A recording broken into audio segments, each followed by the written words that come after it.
बंद कर रहे हैं। अरे गाड़ी सुबह। हाँ चल। नागपुर के कुछ गुंडे लोग आपको मारने के लिए आए, बाहर है। सब वो सामने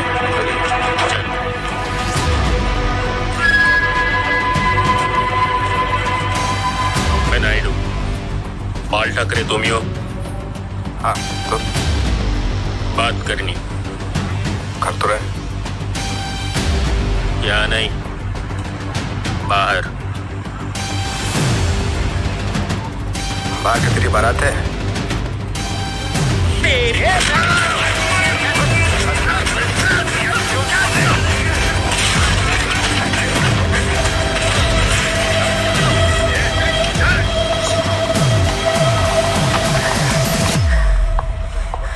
सब खून खून। अरे वो कचरे का डब्बा फेंका था ना तूने, टमाटो सॉस है ये। लगाती थी जिनके एक इशारे पर महाराष्ट्र हिल जाता था। जी हाँ, हम बात कर रहे हैं हिंदू हृदय सम्राट बाला साहब ठाकरे की। कहते हैं कि जब सरकार से कोई काम नहीं संभलता था तो वो काम बाला केशव ठाकरे के इशारे में कर देते थे। हालांकि इनकी कंट्रोवर्सी भी कुछ कम नहीं थी।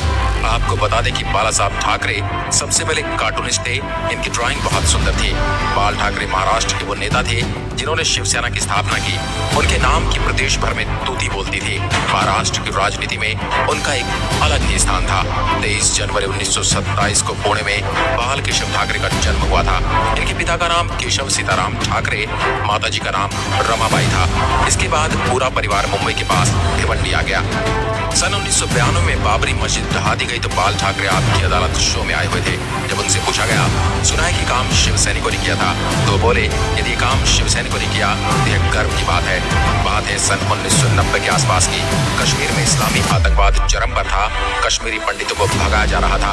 अमरनाथ यात्रा चल रही थी। आतंकियों ने यात्रा बंद करने की धमकी दी और कहा जो अमरनाथ यात्री आएगा वो वापस नहीं जाएगा। तब बाल ठाकरे ने एक बयान दिया कि हज के लिए जाने वाली 99% फ्लाइट मुंबई एयरपोर्ट से जाती हैं। देखते हैं यहाँ से कोई यात्री मक्का मदीना कैसे जाता है। अगले ही दिन से अमरनाथ यात्रा शुरू हो गई।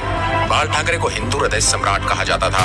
उनको मोदी की तरह बिना देखे भाषण देने लोगों के मन को भा गया था। उन्हें सुनने के लिए लाखों की भीड़ इकट्ठा होती थी। बाल ठाकरे जब किसी का विरोध करते थे तो दुश्मन की तरह, और जब किसी की तारीफ करते थे तो ऐसे कि जैसे उनसे बड़ा कोई मित्र नहीं। 19 जून 1966 को बाल ठाकरे ने शिवाजी पार्क में नारियल फोड़कर अपने दोस्त के साथ एक पार्टी बनाई थी, शिवसेना, जो आज भी चल रही है। 1960 और 1970 के दशक में महाराष्ट्र में लुंगी हटाओ भोंगी बचाओ अभियान चला गया। बाल ठाकरे की खास बात ये थी वे कभी किसी से मिलने नहीं गए। जिसे मिलना है खुद घर आओ। भारत की हर बड़ी हस्ती उनसे मिलने के लिए उनके मुंबई के घर मातोश्री आती थी। बड़े बड़े बॉलीवुड एक्टर पीएनपी ने और उनसे मिलने उनके घर आते थे, जैसे नरेंद्र मोदी, माइकल जैक्सन। 1992 में जब बाबरी मस्जिद ढहाने की बारी आई तो खुद बाला साहब ठाकरे ने कहा था बाबरी मस्जिद पर दीवार और मीनार पर सबसे पहले चढ़ने वाला कार सेवक शिव सैनिक ही थे। ऐसा कहा जाता है कि सबसे पहले शिव सैनिक उसके गुंबद पर सवार हुए और फिर उसके बाद बाकी कार सेवकों में जोश आ गया। बाला साहब ने यह बयान ऐसे समय दिया था जब लोग आरक्षावत हिंदुत्व को पसंद करने लगे थे। उमा भारती जैसे बीजेपी के कुछ नेताओं ने इसकी पुष्टि की थी कि गुंबद पर चढ़ने वाले मराठी बोल रहे थे और मन से अपील के बावजूद भी वो उनकी बात नहीं सुन रहे थे क्योंकि उन्हें हिंदी समझ नहीं आ रही थी। जानकार बताते कि बाल ठाकरे ने उन्हें डायरेक्ट एक्शन के लिए भेजा था, कोई साजिश नहीं थी। सब कुछ खुल्लम खुल्ला था। साजिश तो तब होगी जब मन में कुछ और बाहर कुछ और।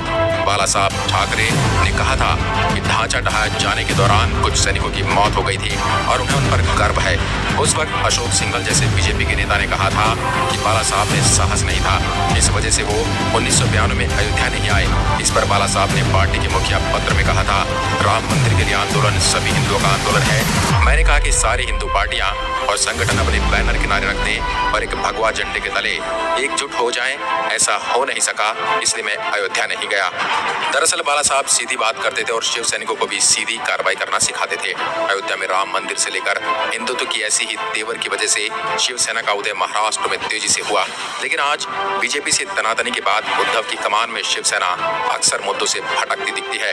आज की शिवसेना के प्रमुख उद्धव ठाकरे गठबंधन में ऐसे बंध गए हैं जो एनसीपी का इशारा होता है वही काम उद्धव सरकार करती है। आज शिवसेना अपने सिद्धांत और मूल्यों से भटकती हुई दिखाई दे रही है और जितना पवार बाला साहब के भक्त शिवसेना में था, आज थोड़ा अलग ही माहौल दिखता है। सवाल ये भी है कि बाल ठाकरे ने पार्टी को नई ऊंचाइयों तक पहुंचाया था, वहां तक उद्धव फिर से ले जा सकेंगे? क्या उद्धव ठाकरे भी बाल ठाकरे की तरह हिंदुत्व की रक्षा करेंगे? उनका कांग्रेस के साथ गठबंधन को आप कैसे देखते हैं? हमें कमेंट में जरूर बताएं और वीडियो को अधिक से